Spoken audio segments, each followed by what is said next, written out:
Music is a key component to any piece of modern media, whether that be movies, TV shows, games, or just as a standalone. Musical motifs and themes can be used to emphasize and bring back certain ideas or previous scenes, and when used to the extreme, can have a greater impact than the visuals themselves. I want to take a look at Frozen 2's soundtrack to see what techniques they used and how it could have been done better.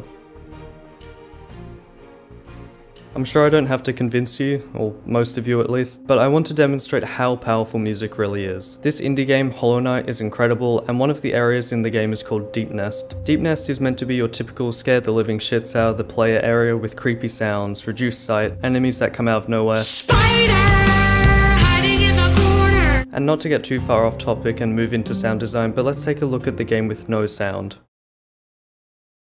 Now with music and some additional sound effects. So even though the music that they are playing is quite simplistic, it gives off an eerie feeling, something's wrong, especially towards the end when you hear that rising string that moves into a panning vibrato. Basically, sound design is important, and the way that the music is given to the listener or audience has an impact on how they perceive the footage in front of them. Like it is in many games, music is used to trick the player into acting more erratically, to increase tension, or even to calm them through an ambient track. And often the most notable and effective way of focusing an audience's attention in games or in other media is to remove sound completely. This incredibly well done cover only has the lyrics to the song, but not the music that goes behind it. And yes, songs and music are different, but let me demonstrate. This is the scene with no sound whatsoever, just the footage. Okay, let's add in the lyrics. And ignore your whispers. Okay, it's got some rhythm behind it, but it's still missing something. But notice how it still sounds quite normal. That's because in real life, as you may have noticed, there isn't a backing track to everything we say. So you and I interpret her singing as almost a really flowy conversation, or you know, someone just singing by themselves. Adding in the music now, notice how the animation of her walking lines up with the beat of the music, and how you can feel it building up to the chorus. When it's only the lyrics, you can only just about tell it's building up to something, and it's not particularly clear to pick out. With this song in particular, strings are used to emphasize a new progression in the song, and also notice how it's no coincidence that the song actually starts with only vocals before moving into a piano.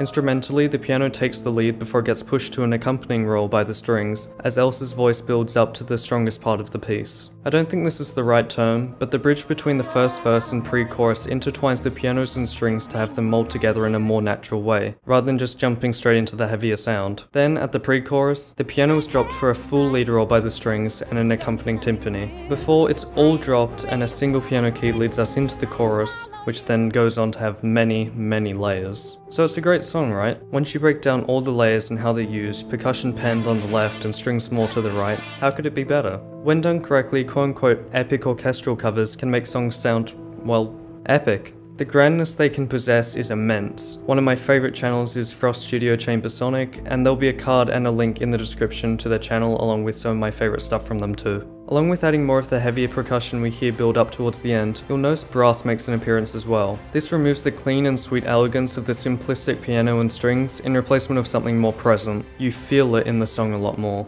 One of my favourite covers by them, Hymn of the Spirits, incorporates and builds an original song off of leitmotifs present in the film.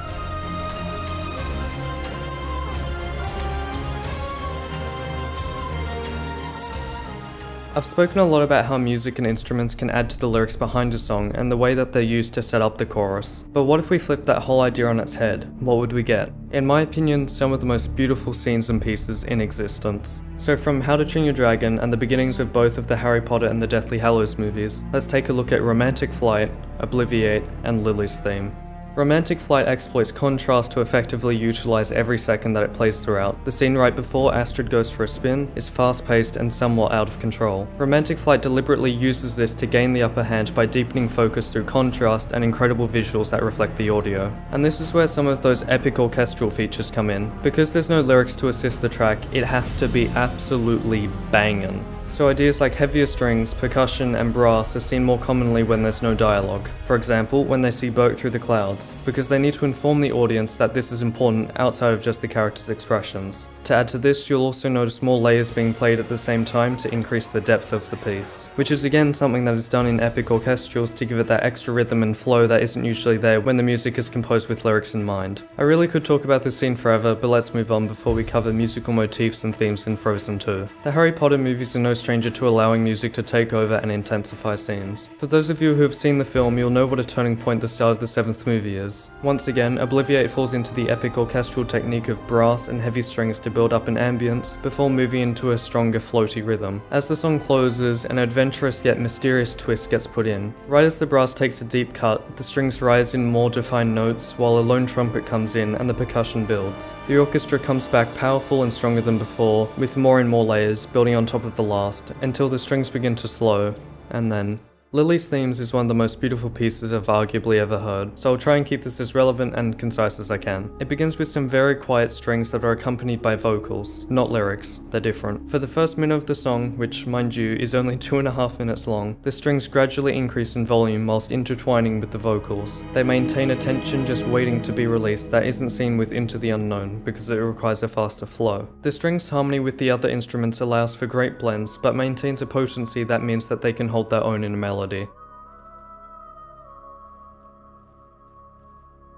Musical motifs and themes are used to represent and or remind the audience of a recurring character, idea, or location. Now, because I'm stupid and I can't figure out for the life of me where Elsa's light motif is in Frozen 2, I'm going to use her fear motif from the first movie. I've picked out just a few scenes where it can be heard, but keep in mind it's heard elsewhere in the film as well. The first time is when Elsa's magic first hurts Anna, at Elsa's coronation, the freezing of a fountain, and I've also picked out 2 scenes nearing the end. Hans calling her a monster, and also when Hans told her that Anna never made it back down the mountain. So I've actually lied to you saying that the first time we hear is when she hurts Anna, because Christoph Beck has expertly incorporated it into the previous shots. In fact, as kindly shown by Disney Music Theory on Twitter, the leitmotif is used when Elsa and Anna are playing around while she's using her powers for fun. They also point out how it's in a major key, used for joyful, light, and happy things, exactly what this scene is trying to convey, but it's then used afterwards in a minor key to show the control and necessary fear she must hold surrounding her powers, and the potential dangers they impose on others, and eventually herself as she tackles deep trauma and anxiety. Let me know if that should be a video, by the way. You'll also notice that the motif is only introduced into scenes or music when it has something to do with her abilities, whether that be the exposure of such, or others questioning her supernatural possession. To move into something I'm a bit more confident with, the Dragon Prince also uses motifs beautifully. The Dragon Prince motif I'm talking about is most likely one you'll have picked up on yourself if you've watched the show. The Rayla X Callum romantic motif is just 6 notes, but it often gets extended, so let's see if it rings a bell for any of you who have seen the show.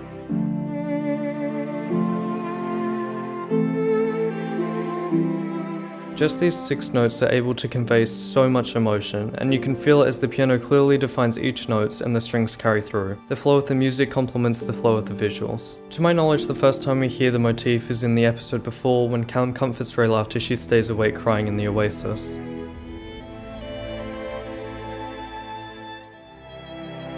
But what we hear in their real kiss is more confident, faster in tempo, and there are more layers to the strings, taking up a greater role in leading the harmony, making it so powerfully beautiful. We hear their leitmotif throughout Season 3 again, obviously, but also in Season 4 where it's slightly more subtle. It has deep rising strings and a slower tempo.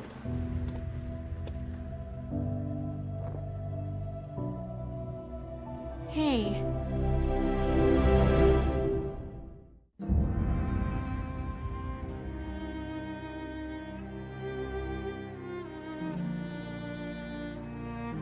I hope I've demonstrated how amazing some of the techniques utilized by Disney are in Frozen 2 and other pieces of media. I know I strayed away a little bit, but I genuinely think Frozen 2 is a good movie, and the first one with what it achieved was pretty amazing. Let me know if I should do a more in-depth focus video on anything that I covered in this one. I could go on for actual hours with just a single minute of footage from some of these scenes, I'm not even kidding. Anyways, thank you so much for watching, please consider leaving a like and subscribing if you enjoyed, and I hope to catch you in the next one.